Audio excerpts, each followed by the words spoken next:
मैं doctor Jagdish Prasad Meena, assistant professor EFM आर्थिक प्रशासन एवं वित्तीय प्रबंध। विद्यार्थियों, आज अध्ययन करेंगे BCom पार्ट 3 का जो फर्स्ट पेपर है, ग्रामीण विकास एवं सहकारिता। इसके अंतर्गत ग्रामीण विकास प्रशासन का पदानुक्रम। ग्रामीण विकास प्रशासन का अध्ययन करने के लिए इसके पदानुक्रम को जानना आवश्यक है। भारतीय प्रशासनिक पदानुक्रम के अनुसार इसको आसानी से स्वीकार समझा जा सकता है। सबसे पहले होता है मंत्रिमंडल, उसके बाद में ग्रामीण विकास मंत्री, उसके नीचे होता सचिव आयुक्त या ग्रामीण विकास, उसके नीचे होता जिलाधीश, उसके नीचे होता अतिरिक्त जिलाधीश। अब इनका अध्ययन करेंगे बिंदुवार। ग्रामीण विकास से संबद्ध तंत्र। पहला है ग्रामीण विकास मंत्री। ग्रामीण विकास के महत्व को दृष्टिगत रखते हुए केंद्र तथा राज्य स्तर पर ग्रामीण विकास मंत्री की नियुक्ति की जाती है। ग्रामीण विकास मंत्री मंत्रिमंडल द्वारा निर्धारित नीतियों एवं कार्यक्रमों को क्रियान्वित करने के लिए उत्तरदायी होता है।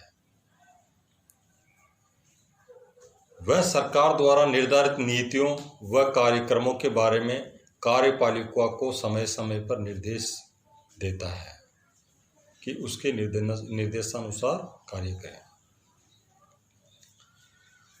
नेक्स्ट पॉइंट है सचिव अथवा आयुक्त ग्रामीण विकास, सेक्रेटरी या कमिश्नर रूरल डेवलपमेंट।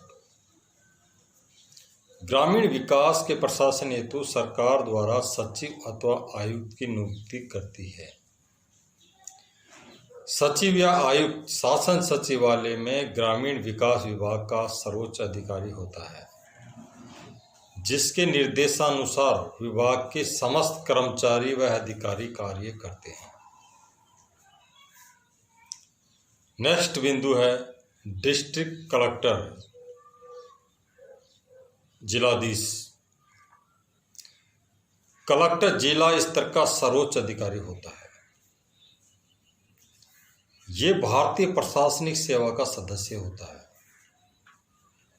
ग्रामीण विकास कार्यक्रमों और पंचायती राज संस्थाओं की स्थापना के फलस्वरूप कलेक्टर विकास अधिकारी के रूप में भी कार्य करने लगा है। जिले में ग्रामीण विकास कार्यों का समन्वय करना, विकास कार्य के मार्ग में आने वाली बाधाओं का निराकरण करना, विकास कार्यों के संबंध में सामयिक एवं तात्कालिक प्रतिवेदन उच्च अधिकारियों को भेजना आदि उसके प्रमुख उत्तरदायित्व है। ये जिले के विकास तथा समाज कल्याण विभागों के अध्यक्षों को निर्देशन, परामर्श एवं सहयोग प्रदान करता है। जिले के विकास अधिकारी के संबंध में कलेक्टर को प्रशासनिक और अनुशासनात्मक नियंत्रण की शक्तियां प्राप्त है। उसको पंचायती राज संस्थाओं के कार्यों में महत्वपूर्ण स्थान प्राप्त है। वह अनेक राज्यों में जिला परिषदों का पदेन सदस्य होता है। वह जिला परिषदों की बैठकों में भाग लेता है। कलेक्टर जिला ग्रामीण विकास अधिकरण का अध्यक्ष भी होता है।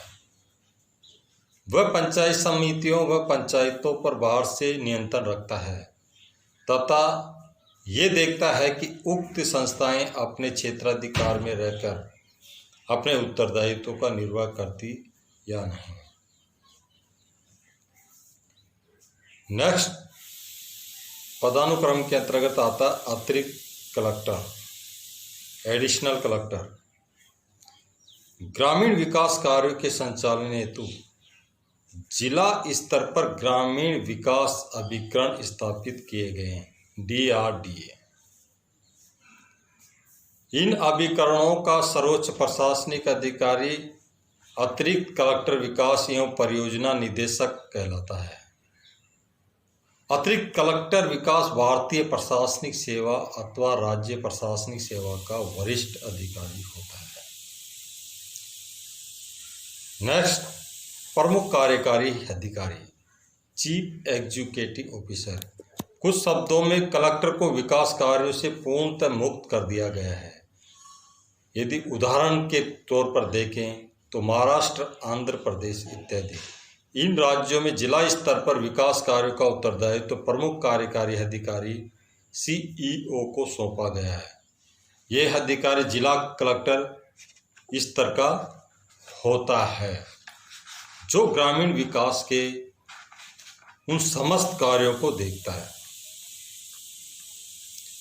जिलाधीश और प्रमुख कार्यकारी अधिकारी जिला स्तरीय कार्यों में स्पष्ट एवं विवेक संबद्ध विभाजन रेखा खींच दी गई है।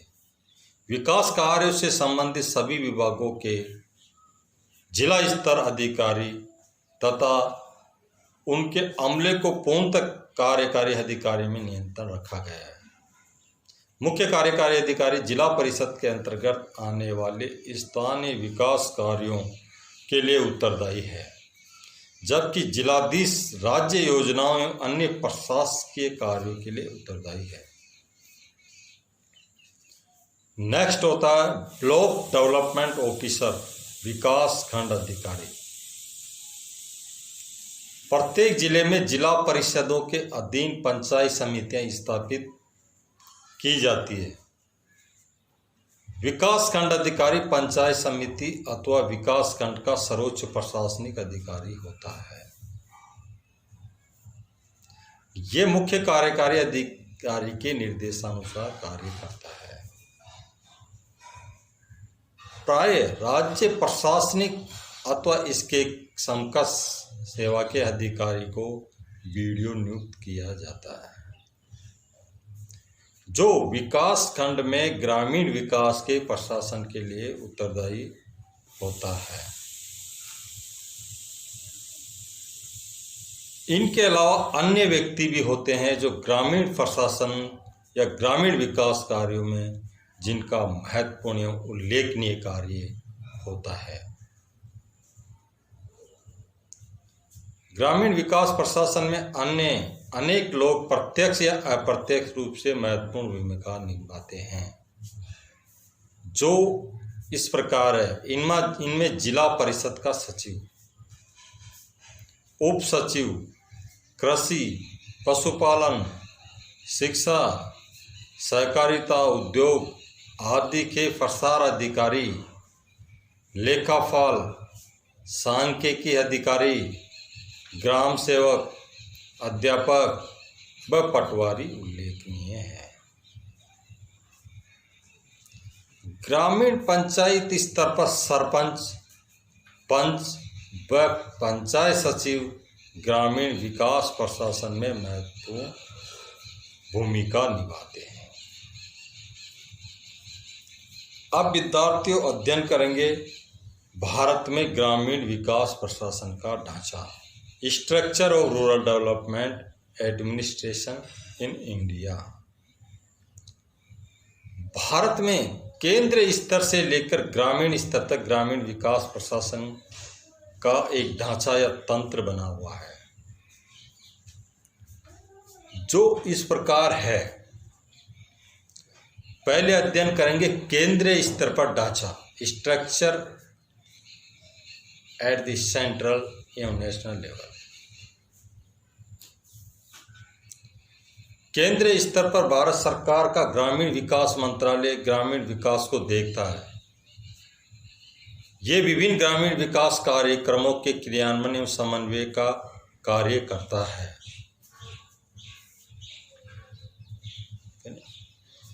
ग्रामीण विकास का कार्य करता है।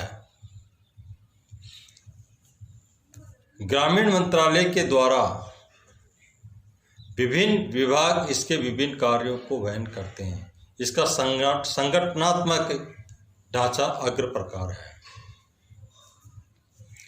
ग्रामीण विकास के संबंध में विभाग की विभिन्न शाखाओं के कार्य किए जाते हैं, जिनमें है प्रशासकीय शाखा। ये शाखा सामान्य रूप से प्रशिक्षण, प्रसार एवं समन्वय से संबंधित कार्य करती है। स्वर्ण जयंती ग्राम रोजगार स्वरोजगार योजना, सूखा संभावित क्षेत्रीय कार्यक्रम तथा मरु विकास कार्यक्रम आदि का अध्ययन सामान्य प्रशिक्षण, मूल्यांकन एवं शोध कार्य प्रशिक्षण द्वारा किए जाते हैं। नेक्स्ट पॉइंट है ग्रामीण रोजगार शाखा। ये शाखा रोजगार से संबंधित कार्यों को देखती है।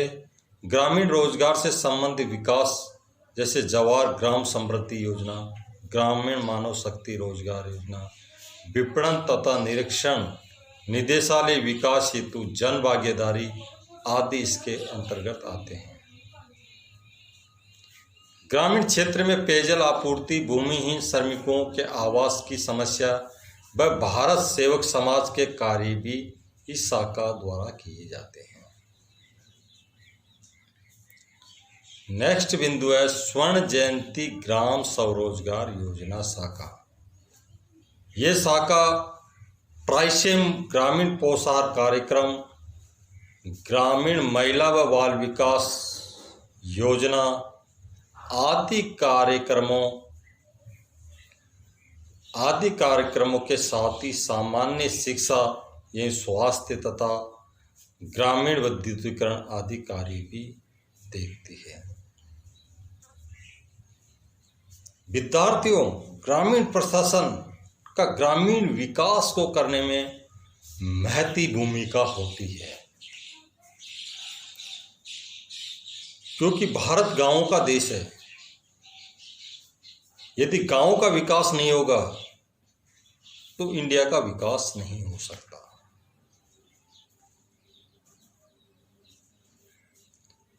उसी कड़ी में आगे है भूमि सुधार शाखा, लैंड रिफॉर्म विंग। ये शाखा भूमि सुधार, भूमि अधिग्रहण, मरु विकास कार्यक्रम तथा सूखा संभावित क्षेत्र कार्यक्रम तथा पंचायत राज के कार्य देखती है। 70% जनसंख्या गांवों में निवास करती है, तो उनका जो मुख्य व्यवसाय है वो कृषि है।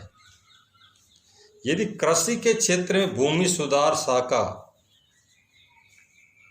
ग्रामीण विकास में किसानों की समस्याओं का समाधान करती है। यदि किसान संपन्न होगा या किसान लाभान्वित होगा तो देश के अंदर खुशहाली ऑटोमेटिक ही आएगी। नेक्स्ट पॉइंट है वित्त शाखा, फाइनेंस विंग। ये शाखा भूमि सुधार, ये शाखा संस्थागत वित्त, योजना, समन्वय कार्य, अध्ययन, ग्रामीण सड़क तथा वित्त संबंधी अन्य कार्य भी देखती है।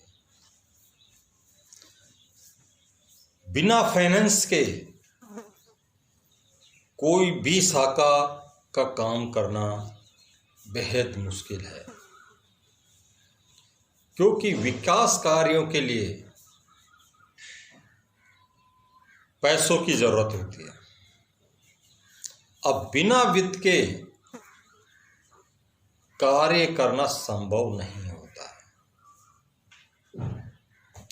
कुछ समय तक कर सकते हैं, लेकिन आगे कार्य बिल्कुल अवरुद्ध हो जाएगा। नेक्स्ट पॉइंट है ग्रामीण विकास राष्ट्रीय संस्थान। इसकी स्थापना 1958 में की गई थी। 1965 में इसका मुख्यालय मसूरी से हटाकर हैदराबाद हस्तांतरित कर दिया गया। ये संस्थान ग्रामीण विकास संबंधी व्याख्यान, सेमिनारों, कोर्स, शोध एवं प्रशिक्षण का कार्य करता है। नेक्स्ट है विपणन एवं निरीक्षण निदेशालय। ये निदेशालय बाजार सर्वेक्षण, शोध, बाजार विस्तार, प्रामाणीकरण एवं श्रेणीकरण आदि के साथ कृषि विपणन के लिए परामर्श देता है।